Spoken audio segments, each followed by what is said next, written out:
Hello students, welcome back to my YouTube channel. So continue कर रहे हैं from solve examples for exercise 6.3। So find the equation of all lines having slope 2 and being tangent to the curve this.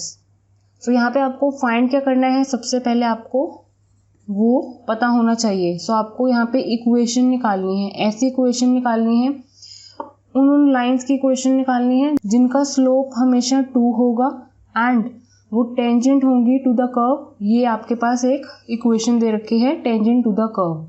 ठीक है, सो यहाँ पर देखो आपके पास value आएगी, इक्वेशन की आपको निकालनी है।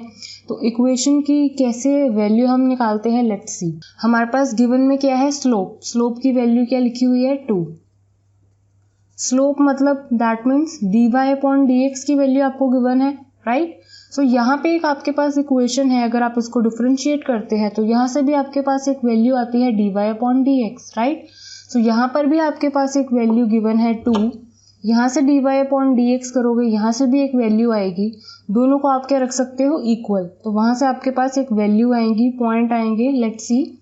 सो यहाँ पर आपके पास y + 2/x - 3 = 0 जो भी वैल्यू गिवन थी, यहाँ पे मैं उसको डिफरेंशिएट कर रही हूँ विद रिस्पेक्ट टू x। तो आपके पास यहाँ पे वैल्यू आएगी dy/dx प्लस ये 2 न्यूमेरिक टर्म है, एज इट इज रहने दो। यहाँ पे डिफरेंशिएशन किसका होगा अब, 1/x - 3। सो सपोज 1/x का डिफरेंशिएशन जब आप करते हो विद रिस्पेक्ट टू x, तो उसकी वैल्यू होती है -1/x²। ठीक है, सो यहाँ पर आपके पास x की जगह बस क्या है, वैल्यू ही तो चेंज है। आपके पास 2 है न्यूमेरिक टर्म, उसको आपने बाहर रख दिया और अब आप किसको डिफरेंशिएट करोगे, 1/x - 3 को। तो उसका डिफरेंशिएशन मैंने आपको बता दिया है। ठीक है, सो यहाँ पे dy/dx as it is, 2 as it is, इसका डिफरेंशिएशन दैट मीन -1/ ये वैल्यू का स्क्वायर। एंड हम चेन रूल की हेल्प के साथ x - 3 का भी कर रहे हैं डिफरेंशिएशन। क्यों, क्योंकि यहाँ पे सिंपल x नहीं था, लेकिन x - 3 का जब आप डिफरेंशिएशन करते हो विद रिस्पेक्ट टू x तो वैल्यू आपको 1 ही मिलती है। तो यहाँ पे अगर आप लिखोगे तब भी ठीक है, नहीं लिखोगे तब भी ठीक है। तो यहाँ पे वैल्यू क्या आई है, -2/x - 3 का स्क्वायर = 0। दैट मीन्स dy/dx की जो वैल्यू आई है ये उधर जाएगी तो पॉजिटिव में हो जाएगी। सो यहाँ से आपके पास dy/dx की वैल्यू आई है ये, एक आपके पास dy/dx वैल्यू गिवन थी। अब मैं इन दोनों को इक्वल रख सकती हूँ। सो यहाँ पे जो dy/dx है क्या रख सकती हूँ मैं, वैल्यू 2। सो 2 = 2/x - 3 का स्क्वायर। 2 से 2 कैंसिल हो गया, ये वैल्यू इधर आएगी, दैट मीन्स x - 3 का स्क्वायर = 1, राइट। सो आपके पास ये वैल्यू आई है। सो यहाँ पर ये स्क्वायर है, स्क्वायर को उस साइड में अगर शिफ्ट करती हूँ रूट की फॉर्म में आएगी, दैट मीन्स x - 3 = √1 एंड √1 को अगर आप नॉर्मल उस फॉर्म में लिखोगे तो +-1 की फॉर्म में आपके पास वैल्यूज आएंगी। आई होप इतनी बात क्लियर है। तो यहाँ पर देखो, एक बार आप प्लस का साइन लोगे 1 के साथ, एक बार माइनस का। सो x - 3 = 1 जब मैं रख रही हूँ तब आपके पास x की वैल्यू आएगी, दैट मीन्स 4। पॉजिटिव साइन लिया 1 का, ठीक है। ये जस्ट मैं एज इट इज लिख रही हूँ, आपको ये लिखना नहीं है, सिंपली आपको कैलकुलेट करनी है वैल्यू। सो एक आपके पास वैल्यू आई है ये, एक आपके पास यहीं से वैल्यू आएगी, दैट मीन्स 2। सो अल्टीमेटली कहने का मतलब क्या है, आपके पास x = 4 आया है, x = 2 आया है। तो ये यहाँ पर जो भी वैल्यू आई है x की, वापस से इक्वेशन में यहाँ पर डालकर आपको y की वैल्यू भी मिल जाएगी। तो जैसे यहाँ पे x की वैल्यू 2 बार डालोगे तो आपके पास y की वैल्यू भी इसी तरह से 2 बार आएगी। तो हम यहाँ पे हमने x की वैल्यू y की वैल्यू क्यों निकाल रहे हैं, क्योंकि हमें इक्वेशन निकालनी है। इक्वेशन में आपको ज़रूरत क्या होती है, आपको मैंने फॉर्मूला लिखवाया था दैट y माइनस, अब यहाँ पे इतना देख लो, ये जो भी बात हो रही थी टेंजेंट टू द कर्व हो रही थी, नॉर्मल की बात नहीं हो रही थी। सो यहाँ पर y - y1 = dy/dx, मतलब स्लोप आता है यहाँ पर, साथ में x - x1। तो ये हम पॉइंट निकालने की कोशिश कर रहे हैं। x1 की फॉर्म में आप वैल्यूज ऑलरेडी निकाल चुके हो, y की फॉर्म में पॉइंट जो निकल के आएगा वो भी हम देख लेंगे। एंड यहाँ पर आपको वापस से क्या लगाना है, simply slope, that means to value. ठीक है, अब बच्चे कंफ्यूज हो जाते हैं कि मैम ये स्लोप लगाएं कि ये वाला स्लोप लगाएं। ऑब्वियसली आपको इक्वेशन निकालनी है, सब आप न्यूमेरिक वैल्यूज ही आप डालोगे यहाँ पर। तो यहाँ पर आपके पास वैल्यू जो dy/dx की स्लोप जो गिवन है उन्होंने, वही आपको डालना होगा। ठीक है, सो ये इक्वेशन आपकी निकल के आएगी कब, जब आप x और y की वैल्यूज निकालोगे। तो यहाँ पर x की वैल्यू आ चुकी है, नाउ लेट्स फाइंड y की वैल्यू। सो ये आपके पास थी इक्वेशन, राइट। सो ये आपके पास tangent to the curve given था आपको, राइट। सो यहाँ पर x की वैल्यू एक बार मेरे को डालनी है 2 और एक बार 4 डालनी है। तो सबसे पहले एट x इक्वल्स टू 4 आपके पास वैल्यू क्या आती है, मैं वो फाइंड आउट कर रही हूँ। Ultimately y plus 2 equals to 0, that means y की वैल्यू क्या आई है, -2। कब आई, जब आपका x 4 था। इसी तरह से एट x इक्वल्स टू 2 भी आपको निकालना है। क्यों, क्योंकि आपके पास x की 2 वैल्यूज आई थी, तो y की भी अकॉर्डिंगली 2 आएंगी, राइट। सो y प्लस इसी इक्वेशन में अब आपको क्या डालना है, x की जगह 2। सो यहाँ पर वैल्यू क्या आएगी, नेगेटिव हो गया, ये उधर जाएगा तो आपके पास पॉजिटिव मिलेगी। तो एक बार आपके पास पूरा पॉइंट अगर आप ध्यान से देखेंगे, सपोज P भी अगर मेरा पॉइंट रहा होगा, तो यहाँ पर देखो एक्स वाई की फॉर्म में आपका x यहाँ पर होता है, y यहाँ पर होता है। तो एक बार जब x 4 है तो y की वैल्यू क्या आई, -2। यहाँ पर पॉइंट देखो इसके लिए, जब x की वैल्यू 2 है तो y क्या है मेरे पास 2। सो यहाँ पे आपके पॉइंट आ चुके हैं। अब सिंपली आपको इक्वेशन निकालनी है। तो इक्वेशन वाला फॉर्मूला मैंने आपको ऑलरेडी बताया हुआ है टेंजेंट टू द कर्व के लिए, दैट मीन्स y माइनस, यहाँ पर y की वैल्यू आएगी, कोई बात नहीं पुट करते हैं, ठीक है। यहाँ पे dy/dx स्लोप आएगा और साथ में x माइनस x1। तो एट इक्वेशन जो भी निकलेगी कब, जब आपका पॉइंट क्या होगा 4, -2, ठीक है। यही पॉइंट निकाला है और एक आपने पॉइंट निकाला है 2, मतलब एक बार x की वैल्यू 4, y की वैल्यू -2, एक बार x की वैल्यू 2, y की वैल्यू भी 2, ठीक है। सो यहाँ पर भी आपके पास वैल्यूज क्या आएंगी अकॉर्डिंग टू द पॉइंट। यहाँ पे y1 के लिए क्या आएगा, -2। सो ये मत सोचना कि ये y यहाँ पर वैल्यू फिट होगी, नो।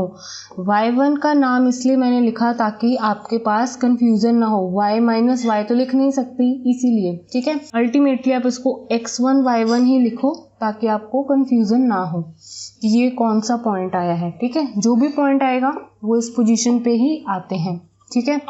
सो यहाँ पे y1 है तो -2 वैल्यू आ गई। स्लोप आपको मैंने बोला है 2 ही लेना है, x माइनस यहाँ पर x1 क्या है 4। तो इसको सॉल्व करो, आपके पास वैल्यू क्या आई है, लेट्स सी। सो यहाँ पर आपके पास सॉल्व करने के बाद इक्वेशन आई है 2x - 10। ऐसे ही इसको सॉल्व करेंगे तो आपके पास वैल्यू आएगी 2x - 2। और अगर आप NCERT आंसर से मैच आउट करना चाहते हैं अपने एग्जाम्पल्स, तो आपको इस तरह से इक्वेशन मिलेगी, ये उधर वैल्यू शिफ्ट हो जाएगी लाइक दिस, एंड इसको भी कैसे लिख सकते हैं, y - 2x + 2 = 0, ठीक है। I hope this is clear now. Now let's move to next example. Find the points on the curve this at which the tangents are first parallel to x-axis, second parallel to y-axis.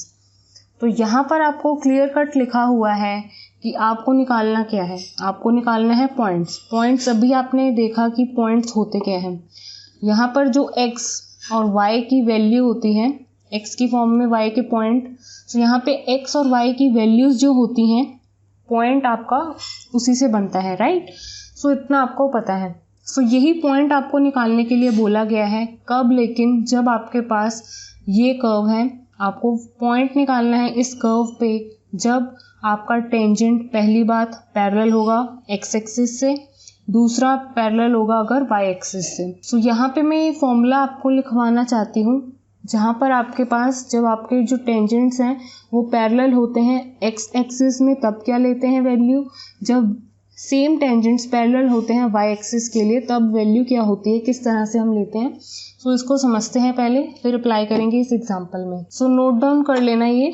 So the tangent to a curve, suppose आपके पास tangent है इस curve के लिए, जो भी point है Px, 1, वो अगर पैरेलल है x एक्सिस के, तो आपको क्या लगाना है, दैट मीन्स आपको स्लोप क्या लेना है, हमेशा 0। ठीक है। सो जब भी आपका टेंजेंट टू अ कर्व, कोई भी कर्व के लिए किसी पॉइंट पर पैरेलल होता है एक्स एक्सिस पर, तो दैट मीन्स आपका जो स्लोप है dy/dx इक्वल्स टू 0। तो इसका मतलब है कि आपको जब स्लोप लिखना है तो उसकी वैल्यू क्या लिखेंगे? 0। कब लिखेंगे? जब वो सिर्फ पैरेलल होगा एक्स एक्सिस के लिए। अगर वाई एक्सिस की बात होगी तो वही बात क्या होगा कि यहाँ पे dy/dx इक्वल्स टू 0 हो रहा है, यहाँ पर इसका रिवर्स इक्वल्स टू 0 होगा। यहाँ पे dx/dy इक्वल्स टू 0 हो रहा है। सो आई होप इतनी आपको बात ध्यान में रखनी है और आपको आई होप क्लियर हो गया हो कि जब हमारा टेंजेंट टू द कर्व किसी पॉइंट पर पैरेलल होता है एक्स एक्सिस के, बस ये बात ध्यान रखनी है, पैरेलल होता है एक्स एक्सिस को, पैरेलल होता है वाई एक्सिस को, तब आपको स्लोप की वैल्यूज किस तरह से लेनी होती हैं वो आपको ध्यान में रखना है। So now let's implement this in our example 17। सो सबसे पहले आपके पास एक इक्वेशन फॉर्म में वैल्यू है कर्व, राइट। सो यहाँ से आपके पास वैल्यू क्या आ सकती है? dy/dx की। ठीक है। अगर हम इसको डिफ्रेंशिएट करते हैं विद रिस्पेक्ट टू x तो यहाँ पर आपको dy/dx तो मिल ही जाएगा। So let's do this. So यहाँ पे डिफ्रेंशिएशन करूँगी। सो सबसे पहले इसको देखो, बहुत इजी है डिफ्रेंशिएशन। 1/4 तो एक न्यूमेरिक वैल्यू हो गई, वो एज इट इज़ रहने दो। x² का डिफ्रेंशिएशन होगा ट्वाइस ऑफ x, ऐसे ही 1/25 को एज इट इज़ रहने दो। y की फॉर्म में x के साथ डिफ्रेंशिएट कर रहे हैं तो चेन रूल अप्लाई होगा, जिससे हमें वैल्यू क्या मिलेगी? dy/dx इसके साथ। आई होप डिफ्रेंशिएशन आपको आता है अच्छे से करना। सो अल्टीमेटली y² की वैल्यू क्या आएगी? यहाँ पे 2y, साथ में dy/dx एंड 1 का डिफ्रेंशिएशन इज 0। ठीक है। सो यहाँ से 2 से 2 कैंसिल हो गया। सो वैल्यू क्या आई? x/2 प्लस 2y/25, साथ में क्या चल रहा है? dy/dx equals to 0। ये वैल्यू उधर जाएगी तो नेगेटिव में हो जाएगी। Let's write -x/2। ठीक है। सो यहाँ पर इस वैल्यू को उधर शिफ्ट कर दो, इस वैल्यू को डिनोमिनेटर में। सो दैट मीन्स -25x/4y। एक 2 ऑलरेडी था, 2 साथ में और मल्टीप्लाई हो गया तो 4 वैल्यू होगी, साथ में y। तो dy/dx की जो वैल्यू आई है आपके पास, एक जो आपने निकाली है इसकी हेल्प से, तो वो आई है ये। सो यहाँ पे मैंने केस 1 बनाया है, यहाँ पे मैं केस 2 बना रही हूँ। इस तरह से पार्टीशन की फॉर्म में देखेंगे तो आपको जल्दी से समझ आएगा। सो यहाँ पे है पैरेलल टू y एक्सिस। तो जब पैरेलल टू x एक्सिस होता है दैट मीन्स आपका जो dy/dx होता है 0 होता है। ठीक है। सो अभी जो भी आपके पास dy/dx की वैल्यू आई थी दैट मीन्स -25/4y, साथ में ऊपर x है, तो ये वैल्यू अब क्या हो जाएगी? 0 इक्वल्स टू -25x/4y। यहाँ पे dy/dx की जगह मैंने डायरेक्ट 0 क्यों लिखा है ये आपको फॉर्मूले के अकॉर्डिंगली पता है, बिकॉज जब भी पैरेलल होता है टू x एक्सिस dy/dx क्या होता है? 0 के इक्वल। ठीक है। आप ये साइड में लिख सकते हो, tangents parallel to x axis that means dy/dx equals to 0। So यहाँ पे देखो, जब ये पूरी टर्म इधर जाएगी तो 0 हो जाएगी, so that means 0 equals to -25/x। ऐसे ही ये पूरी न्यूमेरिक टर्म इधर जाएगी फिर भी 0 हो जाएगी। अल्टीमेटली x की वैल्यू क्या आई है यहाँ से? 0। यहाँ पे पैरेलल है आपका जो टेंजेंट, वो कहाँ पर है? y एक्सिस के पैरेलल है। दैट मीन्स यहाँ पर मैंने आपको बताया था कि आपका dx/dy इक्वल्स टू 0 होता है इंस्टेड ऑफ dy/dx। ठीक है। सो यहाँ पे अब dx ऊपर होता है, dy अल्टीमेटली इस वैल्यू का रिवर्स। तो सबसे पहले इसको रिवर्स करना आपको पड़ेगा, फिर उसकी जगह आप 0 लगाओगे। ठीक है। सो आपके पास dy/dx था, तो dx/dy कैसे वैल्यू आएगी? 4y ऊपर और -25y इधर। ठीक है। अब इस वैल्यू को क्या करना है? आपको 0 के इक्वल करना है। क्यों? क्योंकि आपके पास जो है पैरेलल है to y axis, that means therefore dx/dy की वैल्यू क्या होती है? 0। सो इसको मैंने 0 लिख दिया। सो यहाँ से यहाँ पे ये x है, ये पूरी टर्म इधर जाएगी 0 हो जाएगी, दैट मीन्स ये वैल्यू आ रही है, ये इधर जाएगा फिर भी 0 हो जाएगा। अल्टीमेटली y की वैल्यू यहाँ से भी क्या आ रही है 0, ठीक है। सो यहाँ पर जब केस 1 चल रहा है आपका एक पॉइंट आ चुका है x, तो आपके पास इक्वेशन क्या है ओवरऑल स्टार्टिंग में लाइक दिस। तो यहाँ पर x को अब 0 डालेंगे तो ये पूरा 0 हो जाएगा। So 0 plus y square 25 equals to 1। तो यहाँ पर वाई स्क्वेयर जो 25 है उधर शिफ्ट हो जाएगा। सो y इधर रूट चढ़ जाएगा, दैट मीन्स रूट 25। तो यहाँ पर वैल्यू क्या आएगी +-5, ठीक है। सो यहाँ पर आपके पास y की क्या आई हैं 2 वैल्यूज आई हैं, दैट मीन्स आपके पास इस केस में आपने x की वैल्यू निकाली 0 और y की आपके पास 2 वैल्यूज आ रही हैं +5 -5। तो आपके पास पॉइंट आपको निकालने के लिए बोला गया था स्टार्टिंग में, तो यहाँ पर आपका 0 है हमेशा x और y की वैल्यू क्या है एक बार पॉजिटिव और दूसरा पॉइंट क्या बनेगा -5। तो केस 1 के लिए पॉइंट्स आपके निकल के आ चुके हैं ये। इसी तरह से वैल्यू अब यहाँ पर केस 2 के लिए निकालते हैं। इक्वेशन तो सेम है अब, लेकिन y के लिए 0 हो गया, तो दैट मीन्स इस तरह से x² की वैल्यू 4, मतलब x की वैल्यू +-2। सो अब यहाँ पे y की वैल्यू 0 है और x के पास दो वैल्यूज हैं, तो यहाँ पे पॉइंट कैसा बनेगा, एक पॉइंट बनेगा 2,0 और एक -2,0, क्योंकि y हमेशा 0 रहेगा। सो आई होप आपको केस 1 और केस 2 क्लियर हो चुका है।